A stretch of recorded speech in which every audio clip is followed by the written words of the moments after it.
Bueno, en el marco de Ambiente y Derecho, respuesta ante la crisis del agua, proyecto de investigación jurídica que dirige el doctor Leonardo Fabio Pastorino en la Universidad de La Plata, Facultad de Ciencias Jurídicas y Sociales, un poco se desarrolla esta reunión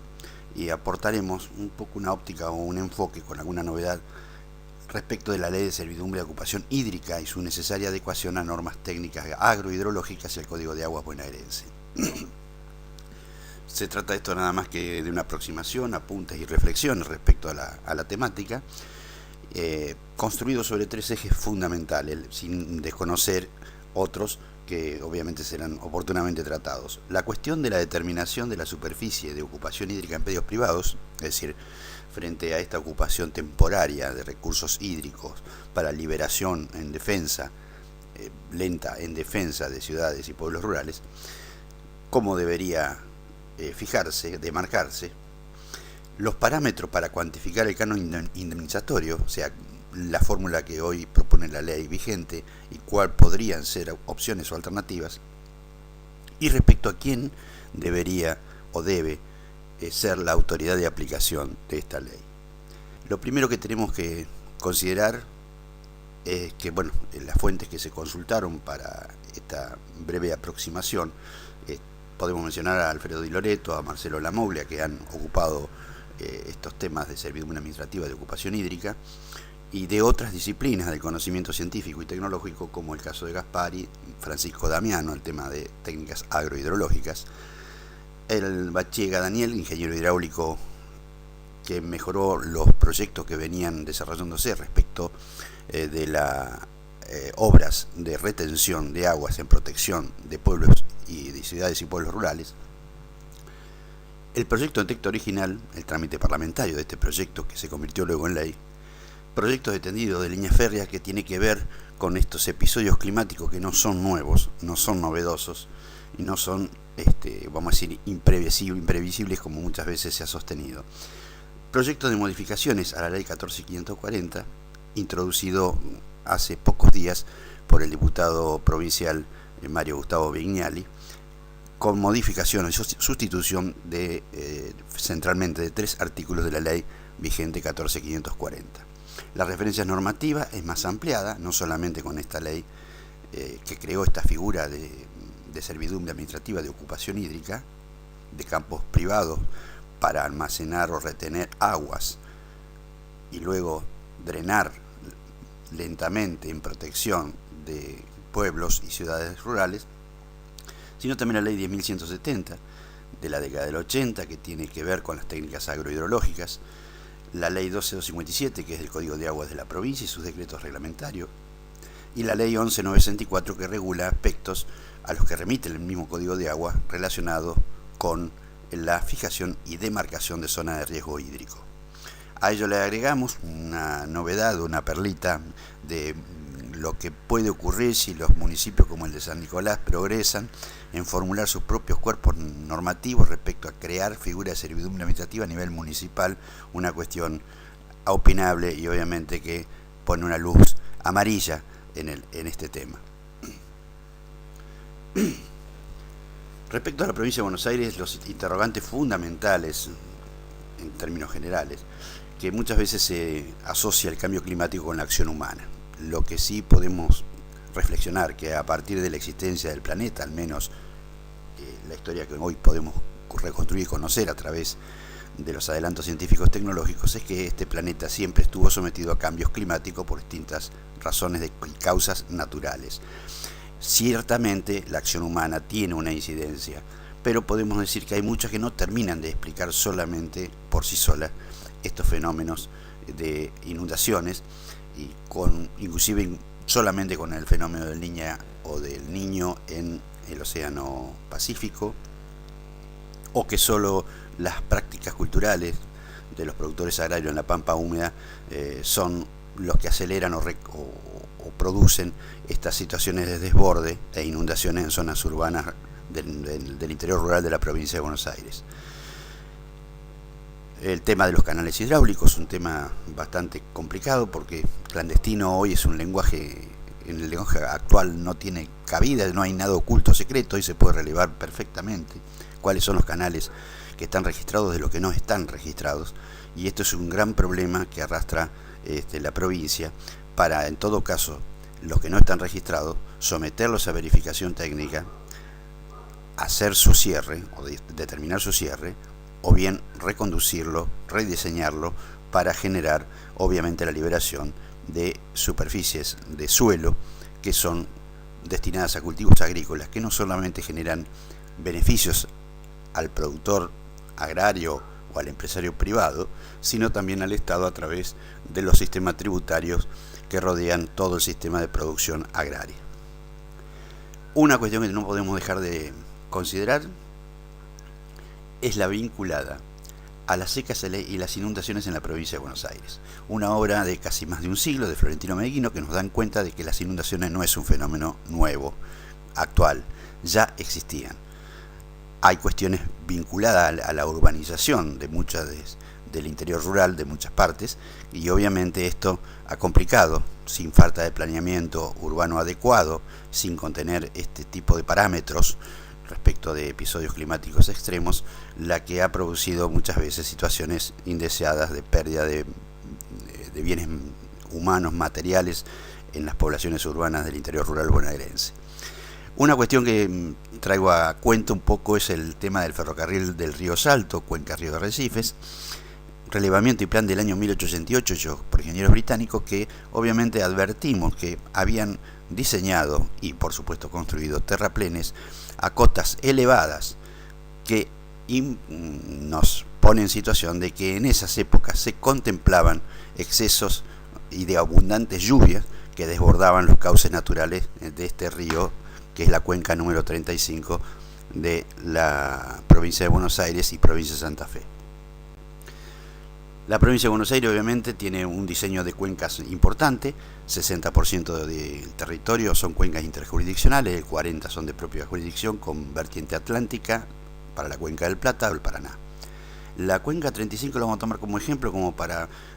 ver cómo funcionaría esta ley en los tres aspectos señalados: delimitación, demarcación, canon indemnizatorio y autoridad de aplicación. La 35 es noreste de provincia de Buenos Aires y una porción en el departamento General López y departamento Constitución de la provincia de Santa Fe. La cuenca tiene una extensión y superficie estimada en el 2006 en 1.100.000 hectáreas. A la fecha algunos indican que esta superficie se ha ampliado, sobre todo en la parte superior, en la provincia de Santa Fe, efecto de obras hidráulicas donde confluyen caudales y aguas a la cuenca del río Arrecifes, y algunas dicen que estaría cerca de 1.200.000 hectáreas. Esto es una cuestión obviamente a verificar y a relevar a nivel de, vamos a decir, de cada área territorial que se examine. Tiene 17 subcuencas y la cuenca más importante, la cuenca del arroyo Pergamino, donde se ha anunciado y se está programando una obra hidráulica de retención como obra de defensa contra inundaciones a la ciudad de Pergamino. Y otra, que más adelante, respecto de la ciudad de Arrecifes. Tomando como fuente el proyecto del ingeniero Bachega, el estudio integral del Instituto Nacional del Agua, podemos decir que respecto de las obras estructurales programadas, contiene dos capítulos: obras de regulación y obras que incrementan la capacidad de conducción. Las de regulación sería la construcción de obras civiles de presa, de baja altura y de mayor altura, sobre cursos secundarios y principales del sistema hídrico del río Arrecifes, con obras que incrementan la capacidad con perfilaciones de fondo y ampliaciones de secciones de los cursos naturales y canales hidráulicos existentes, terraplenes de defensa, remoción de obstrucciones y mejoramiento de la capacidad de paso de los puentes, una cuestión que se ha convertido en uno de los capítulos más debatidos. Como vemos, aquí tenemos el diseño del área media de la cuenca del río Arrecife, con distintos proyectos de presas. La presa que vamos a ocupar ahora, la P1, tenemos la P2 en proximidad sobre el arroyo Pergamino también, pero en proximidad a Arrecifes. Luego sobre el Saladillo, Saladillo Grande, Saladillo de la Vuelta, sobre la desembocadura, cerca de la desembocadura de lo que significaría el arroyo Dulce, cerca del arroyo de la ciudad de Rojas, y otras también de ya dentro, también del partido de Rojas, en proximidad a la laguna La Tigra. La ciudad de Pergamino, tenemos aquí el proyecto gráficamente del estudio Bachega, donde nos dice que va a cortar entre el arroyo Botija y el arroyo Pergamino una sección de obra civil para retener el agua y liberarla lentamente, protegiendo a la ciudad de Pergamino, como ocurre con la obra Aguas Abajo. Un poquito más concentrado, tenemos que aquí el área de embalse programado en una precipitación o escenario de precipitaciones extremas, como algunas de las que se han registrado en los últimos años, comprendería alrededor de 9.800 hectáreas. La longitud de la obra civil sería de 6 kilómetros 200 metros, la altura de la obra 13 metros 40, con volúmenes de embalse y conductos de salida, con secciones de conductos de 2 conductos de salida para la liberación lenta, paulatina, controlada del agua. Esta cuestión nos genera dos aspectos, trayendo la ley 14.540 vigente. Nada dice la ley sobre las evaluaciones de impacto ambiental e hidrológico, que sí contemplan el Código de Aguas, sí contempla la ley 11.964 sobre demarcación y fijación de área de zona de riesgo hídrico. El Código de Aguas hace mención que no solamente tenemos que ubicar el centro de atención sobre la obra que en sí es de interés público según lo dispuesto por la ley y la aspiración de los vecinos para retener aguas, sino también debe tratar de controlar y evitar procesos erosivos o degradatorios del suelo por efecto de esta ocupación temporaria, dice la ley, no permanente, de aguas hasta su evacuación. Esto está contemplado en el Código de Aguas, pero lamentablemente la ley vigente no hace remisión a estos aspectos, ya que la autoridad de aplicación designada por decreto del Ejecutivo en el 2013 es la Dirección Provincial de Saneamiento y Obras Hidráulicas. No se trata aquí de poner en juicio las aptitudes, capacidades técnicas e instrumentales de esta autoridad provincial, pero sí es cierto que dentro del Código de Agua tiene a su cargo por el decreto reglamentario todo lo que hace a lo que la ley le manda, o sea, proyectos, obras de hidráulicas relacionadas con la temática de servidumbre de ocupación hídrica. De manera tal que la autoridad de aplicación, porque no es que la ley la disponga o el legislador la disponga y se la imponga al Ejecutivo Provincial, sino que ya la Autoridad del Agua ha sido designada en el marco de un Código de Agua que obviamente tiene como objetivo sistematizar toda la cuestión aguas en un mismo cuerpo legal. Esto hace conveniente de que revisemos que la Autoridad del Agua sea modificada sin restar obviamente las competencias, atribuciones y deberes técnicos de dirección, de proyectos y de obras que le corresponde a la Dirección Provincial de Saneamiento y Obras Hidráulicas conforme lo disponen las normas reglamentarias del Código de Aguas. La cuestión de la determinación de la superficie, ese es el problema. Se dispone en la ley vigente que será un pago único. En los fundamentos se expone y se exhibe una especulación más bien de carácter económico, es decir, para hacer economía en el presupuesto, que la figura de la servidumbre de ocupación hídrica implicaría menor costo que una expropiación. Nosotros ponemos un poquito en un paréntesis de duda y de reflexión, sin negar, pero tampoco aceptándolo, que aquí lo que falta es contemplar toda la cuestión, no solamente lo que es una obra de defensa, sino también qué cuestiones comprometen en el diseño y en la operación de este tipo de obras. La servidumbre tendría un componente físico, que sería la obra civil de ocupación por 6 kilómetros 200 metros, como decíamos, servidumbre de paso para toda la parte operativa, control, vigilancia y mantenimiento de instalaciones, pero también lo que sería la ocupación, algo que no lo determina el hombre, lo determina la naturaleza y obviamente las áreas ocupadas con excesos hídricos temporales será dependiente de los factores naturales, no humanos. No se puede concluir definitivamente de hacer un pago único a los potenciales fondos sirvientes de esta servidumbre la cuestión relacionada con las superficies afectadas. Puede ocurrir que años no haya ningún tipo de episodio extremo y no sea necesario que funcione esta operación de retención a través de estas presas, como puede haber años que sí. Esto es lo que pretende aparentemente normalizar y propone normalizar el proyecto de modificación e ingresado que hiciéramos mención. Respecto a la caracterización y evaluación de impactos en los suelos, tenemos que la ley vigente hace un poco de confusión o sinonimia entre anegamiento y inundación, cuando técnicamente, desde el punto de vista agrohidrológico, son técnicamente diferentes. El anegamiento es el flujo, vamos a decir, de las napas freáticas, el ascenso de napas freáticas, que pueden conllevar en algunos, depende de cada tipo de suelo, de cada unidad topográfica o cartográfica que se examine, puede acarrear algún efecto de salinización o sodificación. Hay que distinguirla de lo que es inundación, que es el flujo superficial ortoniano, que se le llama, que es la acumulación de aguas de lluvia que derivan de las partes más altas a las partes más bajas de un territorio. Que esto vendría a ser el componente de esta presa de defensa de la ciudad de Pergamino, en la margen, en el curso superior del arroyo Pergamino, en su confluencia con el arroyo Botija. Todo lo que es indicador de recurrencia periódica y época del ciclo agrícola también es importante. La recurrencia es una evaluación, una estimación, no certeza. Y la época del ciclo agrícola es importante porque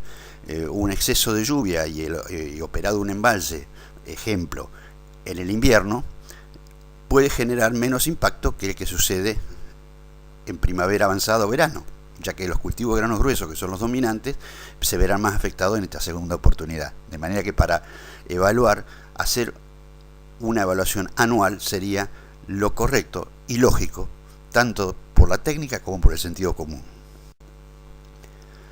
Respecto a los parámetros, ya hablamos que los fenómenos naturales son imprecisamente, la predicción es imprecisa. De hecho, los analistas de clima obviamente han hecho algunas predicciones y no siempre se han cumplido, en algunos lugares se ha cumplido parcialmente, en algunos directamente ha habido cambios sobre el proceso de evolución de ese año climático. Superficie de ocupación temporaria indeterminada, o sea, no se puede determinar físicamente cuál será la superficie realmente afectada, que esta es una de las cuestiones que creo yo conspira contra una adecuada ponderación de lo que significaría un canon indemnizatorio, o sea, un resarcimiento justo como la ley manda. Aquí, indudablemente, y este proyecto así lo toma, el canon indemnizatorio como modalidad de pago anual, según evaluación de correncia y efectiva afectación, será la más adecuada. Después está con qué unidades, coeficientes o parámetros se evalúa este canon. Es decir, la elaboración realmente tiene que tener participación de lo que son los titulares de los fondos sirvientes de esta servidumbre. Y así, en el plexo normativo integral está contemplado la participación de quienes, en este caso habla de interesados en la ley, pero en realidad serían quienes están prestando este servicio ambiental de protección para retener aguas en zonas rurales y proteger a las ciudades. El tema de la autoridad de aplicación ya lo dejamos agendado, fue dispuesto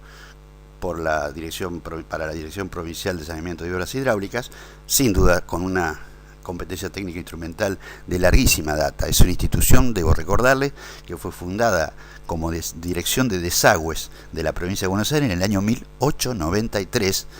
época en la que había grandes inundaciones en vastas regiones del territorio provincial. El caso de la ordenanza de 9.477 es una cuestión a examinar. Yo ya me pronuncio, como pasó con los fitosanitarios, que hay municipios que promueven cuerpos regulatorios a nivel municipal como si fueran soberanos, y a lo mucho, o sea, a lo sumo podrán ser autónomos No es así el caso desde el punto de vista del régimen municipal bonaerense, donde obviamente no pudo modificarse el capítulo del régimen municipal en la reforma constitucional provincial, y obviamente son todos poderes delegados por la provincia a los municipios, y surge claramente del artículo 27 de la Ley Orgánica de las Municipalidades. De manera tal que la cuestión de la determinación de la superficie de ocupación hídrica en predio privado, los parámetros para cuantificar este canon y la autoridad de aplicación son los objetivos que persigue el proyecto de ley de modificaciones al que hiciéramos mención, y que obviamente hace necesario el seguimiento no solamente parlamentario, sino el seguimiento por los productores, organizaciones de productores, pues es una herramienta más adecuada, más afín y más armónicamente construida conforme al sistema jurídico vigente en la provincia de Buenos Aires para el manejo del recurso hídrico de todo el territorio provincial. Recordemos que la ley 14.540 fue votada sobre tablas tanto en diputados como en senadores, y una cuestión que no puede suceder en esta oportunidad